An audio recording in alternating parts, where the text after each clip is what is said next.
alle sammen, og velkommen til webinar.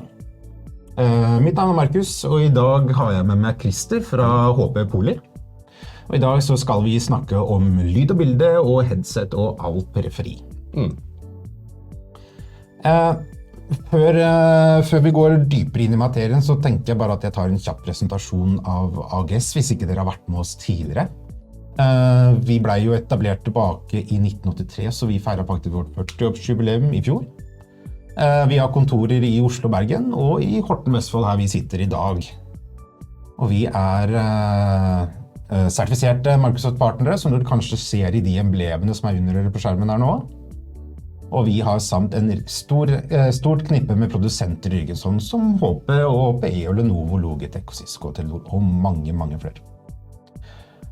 Men det nok om meg og oss. Det ikke derfor dere kom I dag. Vi skal ha en liten prat med Christer her, og du kommer fra Poly, som nå har blitt kjøpt opp av HP, og begynner å bli ordentlig integrert. Kan du ta en sånn kjapp introduksjon av deg selv og HP og Poly?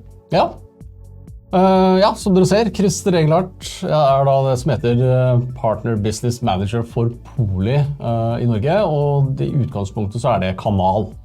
Har drevet mer eller mindre med blant annet periferi I snart 20 år, så har vel langt over gjennomsnittlig fartstid på området, vil jeg vel faktisk si. Så det vel I utgangspunktet meg. Så tenkte jeg at vi kunne egentlig bare hoppe videre til å snakke veldig kort og konsist om hvem Poly, og hvor kommer vi fra. Uten at jeg skal gå for mye I materiene, men flyindustri har jo vært legget sin 60, snart 70 år tilbake I tid. Historien veldig kort og konsis. 2 piloter ønsker ikke sitte med store klumpete headset I cockpit. De ønsker noe som lett og ledig. Setter seg ned da faktisk I en garasje I California, som man gjerne har hørt før. Og samler sammen masse forskjellig utstyr, tar det fra hverandre, setter sammen da til en liten device, for å bruke det ordet, som I dag blir kalt MS-50, som akkurat nå trukket fra markedet. Den har eksistert siden dag 1. I 60 år liksom? Ja.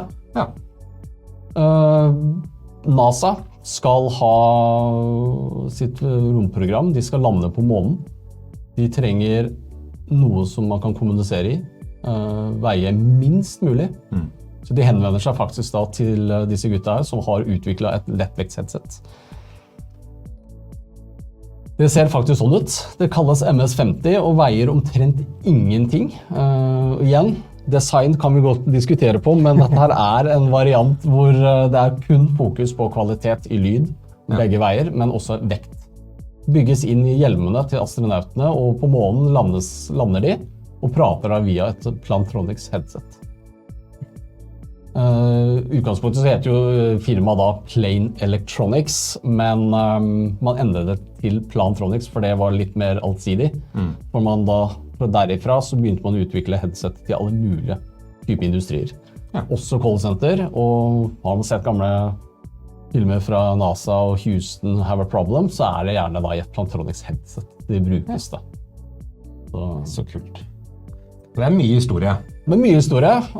Men det vel ikke disse her headsetene her som bedriftskunden I dag bruker. Nei, heldigvis.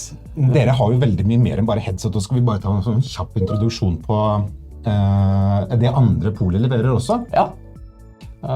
Som dere også ser på sliden her, så viser vi alt fra det med hjemmekontorløsninger, headset, speakerphones, webcams, men også da til store møterom, eller altså alt fra små til store møterom og helt opp til auditorestørrelse.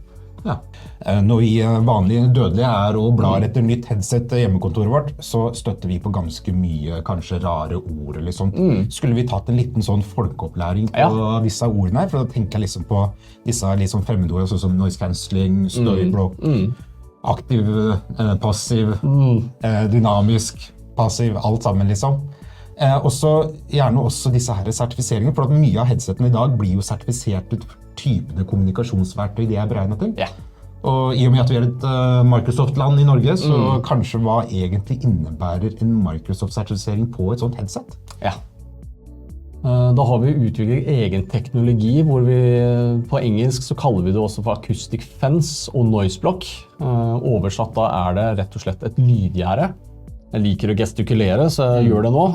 Ut fra headsetene i denne settingen, så det rett og slett et 45 graders gjerde som etableres, hvor all lyd, da snakker vi 100%, kommer ikke inn i mikrofonen.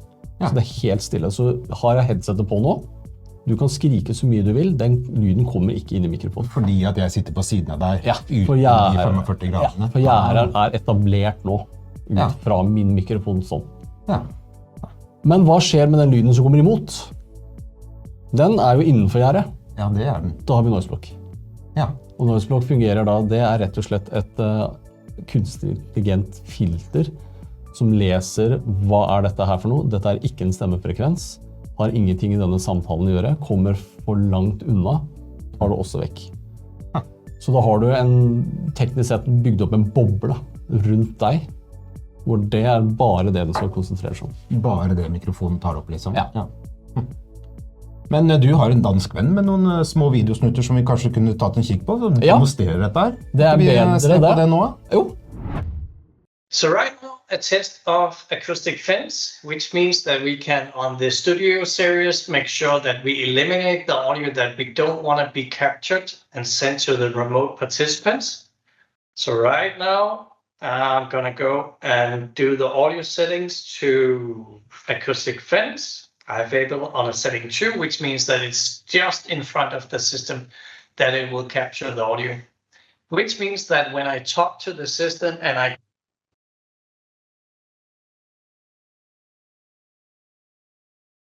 inside the acoustic fence again, then my audio will be captured. And this is a really strong feature. If you have an open space where you don't want to capture audio from everything to send to the find.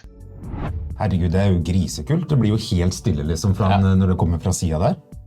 Men active noise cancelling og sånt da? For nå har vi jo snakket veldig mye om mikrofonen. Da har vi tatt vare på den på andre siden. Men vi trenger jo å ta vare på oss selv også. Det viktig. Det veldig viktig. Active noise cancelling, det rett og slett å imitere stillhet, slik at du kan konsentrere deg i enten om det et møte, eller om du bare har behov for stillhet. Det har kommet for å bli absolutt, og blir også bare bedre og bedre, men det man også har oppdaget i de senere årene noe som jeg liker å kalle for active noise cancelling fatigue. Det vil si at bruker du det for mye, så kan du bli litt svimmel, føle litt ubehag. Jeg gjør det, merker jeg. Jeg sensitiv, har jeg oppdaget for mange år tilbake, det sier kona om, men det en helt annen diskusjon. Så det man gjør da med dynamisk active noise cancelling, det rett og slett at man behovsprøver mengde. Vi sitter nå her i et studio, det stille og rolig rundt oss. Har jeg hatt et headset på nå, så vil den gått ganske lavt ned. Det ingen behov for ekstra stillhet. Det stille fra før. Går jeg ut i gangen, det masse kolleger som scroller og prater og drikker kaffe og koser seg. Da justerer den seg høyt for å blokkere ut, Så da har du den dynamiske versjonen av active noise cancelling, og da det også sånn at du i utgangspunktet kan bruke headsetet mye lenger uten å føle fatigen. Det ikke alle som gjør det, men det veldig mange som... Og da du mister konsentrasjon, og det veldig uheldig hvis du skal jobbe normal arbeidsdag. Si at du sitter på et callcenter da, liksom med 100 andre kolleger som japper i munnen på hverandre over headsetet sitt. Det jo superviktig, for det blir man kjempesliten av. Uten tvil. Da faller man ut av konsentrasjonen. Og det den støyen som active noise cancelling lager mot øret ditt, ikke sant? Denne hvite støyen. Den hvite støyen, Så til slutt da, så kan vi bare adressere det med Teams-sertifisering. Hva det? I utgangspunktet så det en garanti AGS, HP-Poly og Microsoft kan stille til sluttkunde, hvor at du kjøper noe, og du vet at det virker som det skal til Teams 100 ganger. Det har gjerne med kvaliteten på samtale, bitrate, altså hvor mye informasjon eller hvor mye data som sendes over, slik at du får en god rekkevidde. Og så får du også den hyper-stereo-lyden du krever i dag, også som Microsoft har satt som en standard. Og det den Teams-sertifiseringen, for man kan si det sånn at det ingen prisforskjell. Det veldig viktig. Det helt identiske priser, den åpne standarden og Teams. Så det ikke noe fordeler med å droppe. Nei. Det ingen fordel med å droppe sertifiserte headset. Det liksom bare et garantistempel fra produsenten og Microsoft og oss til at dette her faktisk funker ordentlig godt. Ja. Og det beste eksempelet jeg kan også gi at hvis du kobler hva som helst til et Teams, så det ingen garanti for at mikrofonen faktisk brukes. Plutselig så den på PC. Høyttalerne plutselig kommer på PC-en, det en sensitiv samtale du ikke vil folk skal høre, plutselig så hører alle i rommet fordi PC-en begynner å snakke. Nei, og dette her jo et veldig kjent problem. Vi har jo vært med i nok Teams-møter der. Vent litt da, jeg har ikke noe lyd. Hører du meg nå? Det veldig standard. Ja, det klassiker. Men skal vi ta en liten nærmere kikk på denne porteføljen av utstyr da? Så kanskje også gi noen stikk til hvilke type headset som passer de forskjellige brukerne, for at alle forskjellige. Dere har jo et slagord dere også. One size does not fit all. Det riktig. Eller i hvert fall jeg da, har det. Så... Jo, vi har noe spennende som også veldig viktig for meg å adressere her og nå. Og det på de nye G11-maskinene, altså generasjon 11, som vi lanserte nå i mars-april. Så trenger man da altså ikke lenger å bruke dongle for å få Teams-sertifisert headset til å virke sammen med PC. Og det rett og slett for at man nå har flyttet sertifiseringen fra dongle inn i Bluetooth-chipen, inn i hovedkortet på PC. På G11-maskiner, som veldig viktig å presisere at det kommer fra G11 oppover. Det må være helt nytt, for at tidligere så har man jo alltid vært, altså Microsoft gir jo sertifiseringen på dongler egentlig, på en kapabilitet til å overføre til headsetet på trådløst. Men nå kan det komme rett i hardware, så du slipper egentlig den jævla dongla da. Veldig praktisk. Ja, det veldig, og du frigjør en port. For det en større og større utfordring for mange, det at man har rett og slett ikke nok USB-porter på PC-en som leveres i dag. Neida, så hvis vi ser litt, vi går litt hardt ut fra startblokka, jeg ønsker å snakke om det vi på en måte har levert mest av og vi best på, og det jo da de kombinasjonen mobil-PC-løsningene, med da innebygd både acoustic fence, noise block i mikrofon, active noise cancelling på ørene. Den mest allsidige varianten altså da Voyager Focus 2. Og uten å ramse opp for mye av disse tingene, fordi publikum kan jo lese selv, men dette jo det headsetet som de flest ønsker, eller altså, det flest, den allsidige brukeren bruker da et allsidig headset, som veldig fleksibelt. Og da har du jo Focus 2 som nevnt. I tillegg, som ønsker å gjøre, at du kan bruke den i svært mange timer på grunn av designet som dere ser med den lærbøyla. Den bøyla som under den andre bøyla, liksom. For den veldig fleksibel og tilpasser seg hodefasongen, slik at det ikke blir noe press over hodet fra headsetet. Så mye av dette jo grunnen til at 60-65% av alle headset vi selger per i dag, det Focus 2-serien. Og så ser jeg de kommer med praktisk ladestand der også. Men de ser jo ganske nett ut da. De må jo være veldig nett og behagelig å ha på det. Altså, jeg blir jo inhabil selvfølgelig, men jeg bruker jo dette headsetet her hver eneste dag. Jeg synes dette det mest optimale for min bruk. Jeg jo både høyt og lavt, jeg på flyplasser, jeg på selvfølgelig hjemmekontor, jeg her kundemøter. Lett og ledig, puttes lett også i veska. Ja, for du kan bare flippe rundt på klokkene, og så legger det pent ned i veska. Helt riktig, og du følger alltid med en sånn bæreveske til. For holdbarhetens skyld. Det alltid 2 års garanti, men likevel du har headset i opp til flere år ekstra ved å behandle det fint. Altså så enkelt det meste. Så veldig ofte for mennesker som både her og der, ikke bare stasjonært. Litt sånn som meg, som litt sånn inn og ut av kontoret, har litt møter, har litt webinarinnspilling, med noen kunder. Det liksom, litt av alt da. Det jo dette her som veldig praktisk mellomløsning som passer for egentlig de aller fleste. Absolutt. Og det jo gjerne derfor det så mange som har løsningen også. Men dersom man skulle ha et behov for enda mer active noise cancelling, og gjerne også litt passiv, vi kaller det passive, det at du har fysisk, at det lukker seg rundt ørene. Ja, sånn typisk hørselvern, hørselklokke liksom. Ja. Riktig. Da introduserte vi Voyager 85 og lillebror kaller det 80. Vi kommer tilbake til 80 etterpå. Men vi introduserte 85 som den første boomless, eller altså uten mikrofonarm. Ja. Som også da igjen sertifisert for åpen landskap. Der det mye sted. Ja.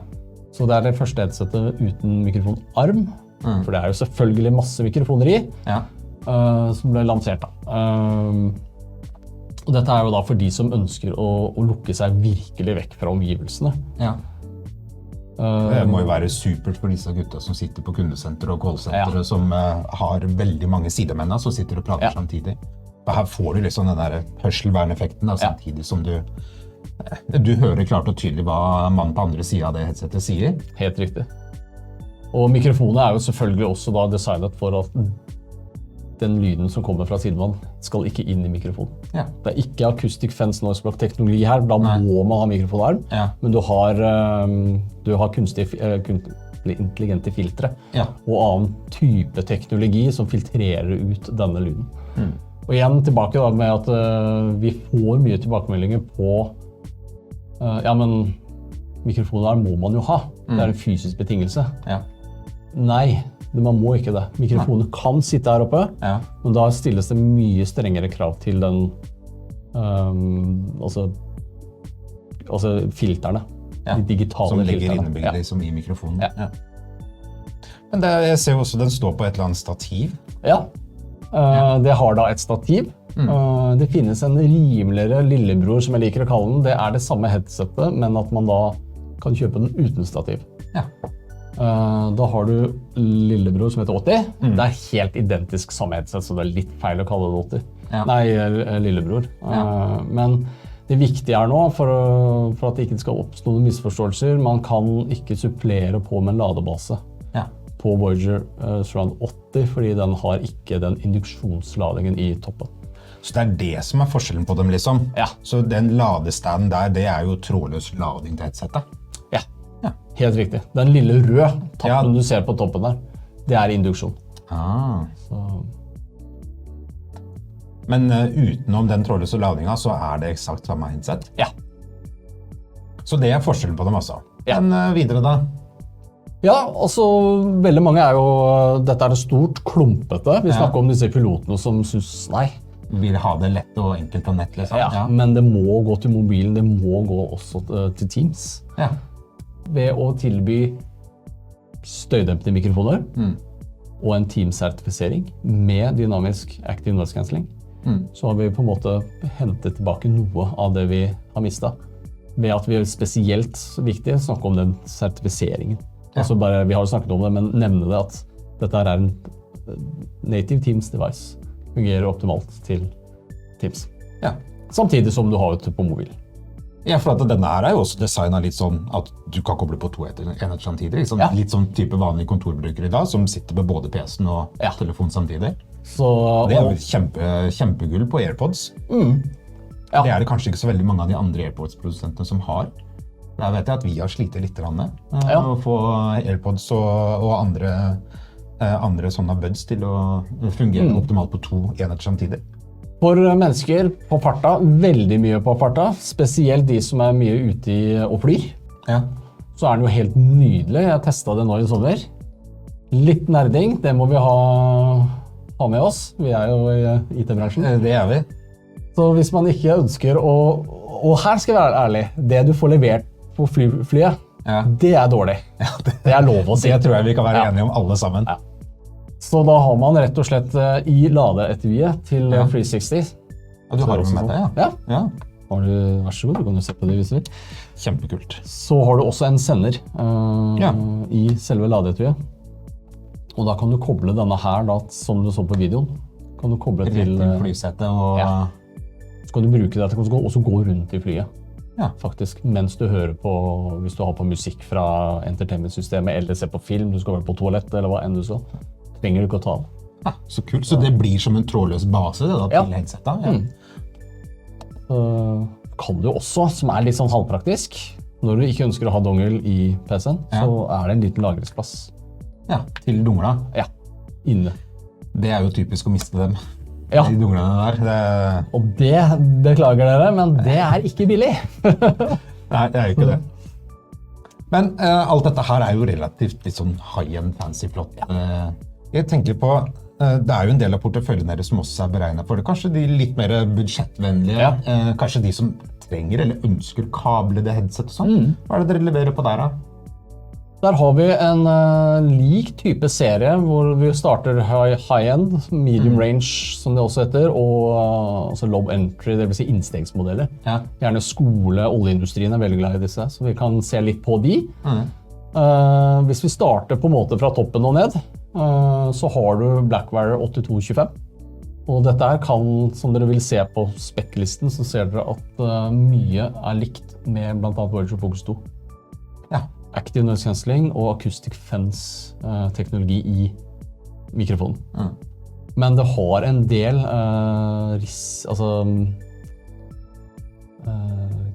risiko, som står helt stille. Altså, forsvarsindustrien og Forsvaret har, det en risiko for de å bruke trådløst. Ja, ikke sant, for det jo trådløs frekvens. Ja, og det jo sånn teoretisk mulighet for at du skal kunne klare å hacke Bluetoothen blant annet. Ja. Det vesentlig vanskeligere å hacke et kabel. Ja. Så det forsvarsindustrien, Forsvaret, bruker konsekvent for sensitive trådbundne headset. Derfor så har vi utviklet en toppmodell som tilsvarer da Focus 2 som bruk da. Men fordi at dette da en trådbasert variant, så det jo ikke til mobil da, så bare være klar på det. Ja. Ja, for dette bare USB-headset liksom? Ja. Nok om det. Blackwire 5200-serien. Grunnen til at vi kaller det for en serie også for at den leveres med lyd på ett øre for de som ønsker det. Ja, sånn type mono-headset? Ja. Der har du også en genial, på 5200-serien så har vi en genial liten adapter, slik at du kan nappe den ut for de som har jack på mobilen sin. Så kan du faktisk bruke den til mobil med jack. Ja. Eventuelt altså USB-C til PC. Ja, og der kan du jo bøte både mobil og PC og bruke den da.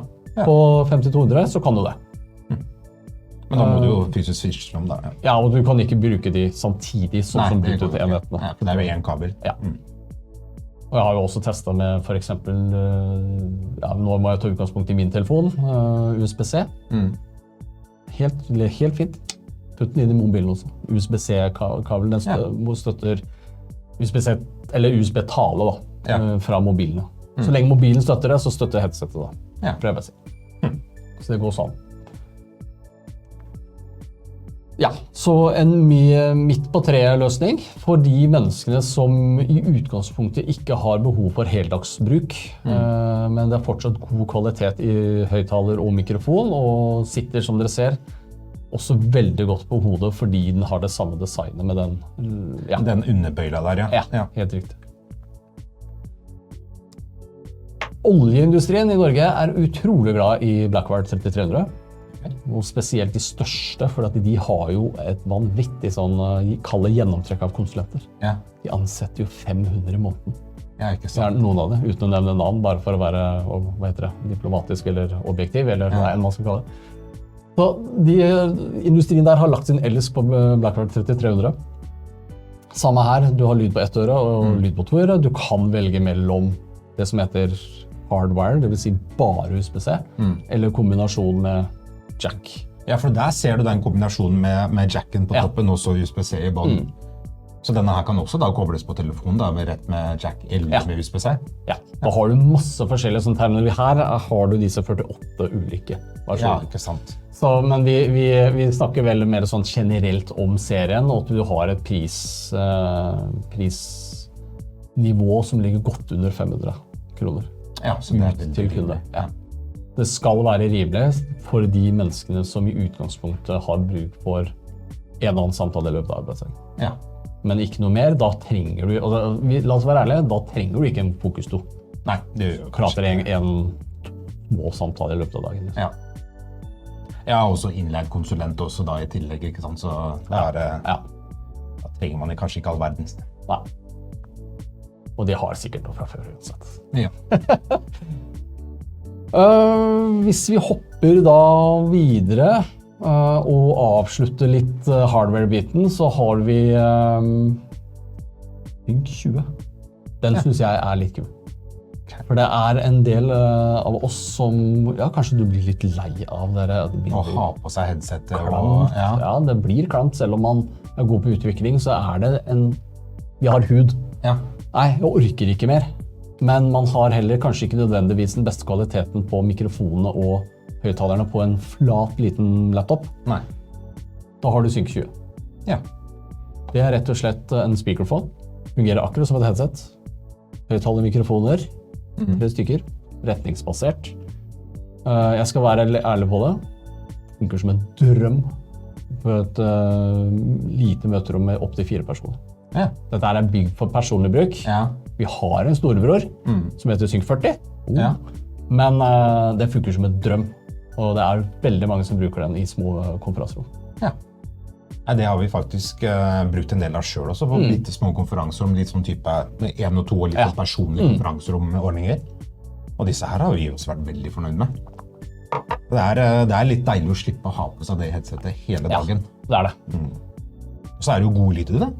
Det spiller fantastisk medielyd, som jeg liker å si. Altså både musikk og YouTube-avspillinger, eller eventuelt, sånn som Lars demonstrerte teknologien i sted. Ja. Sånne snutter som det er jo perfekt da på en speakerphone. Ja. For den bærer lyden veldig godt i rommet. Og så skal vi nerde litt helt på slutten. Ja, det går godt. Ja, den er jo IP64. Sertifisert? Ja. Ja. Det vil si at den tåler jo utebruk. Ja. Og jeg har jo mistet den ut i vann, og plukket den opp. Ja. Det var jo fotball igjen, jeg måtte bli med ut i skogen, og jeg ville jo ikke det med at familien skulle henge tur. Jeg sov jo ikke i hengekøye. Men jeg fikk grine meg med at jeg skal se på fotball-EM, jeg skal se på et par kamper mens vi er der. Ja. Men da gikk jeg også tom for strøm på mobilen, det var litt sånn katastrofe. Ja. Og da hadde jeg jo Synken med meg. Det er jo innebygd powerbank-funksjon. Ja. Så du kan lade mobilen din fra... Ja. Så kult. Det funket som en drøm, så fikk jeg i hvert fall sett ferdig kampen. Ja. Igjen, jeg liker å være ærlig, det er jo ikke sånn at du kan lade 4-5 ganger mobilen din. Nei. Det er en sånn 50-60% får, og da tømmer du også synken for strøm. Da. Ja. Men nå tenker jeg at vi skal begynne å avrunde, for da vet jeg at vi har brukt veldig mye mer tid enn det vi egentlig skal gjøre. Det er typisk det med folk med munngjøre. Ja, ikke sant? Og så litt mer litt over gjennomsnitt interessert i det vi prater om da, ikke sant? Men jeg ønsker å takke deg veldig mye, Christer, for at du kommer hit i dag, og at vi får lov til å stjele deg litt og stjele litt av den viktige tiden din. Bare hyggelig. Og så tusen takk til alle der ute for oppmerksomheten deres, og at dere har sett på så lenge. Og jeg håper at det var like interessant for dere, som det har vært for meg. Så tusen takk igjen til deg, Christer, og tusen takk til alle dere.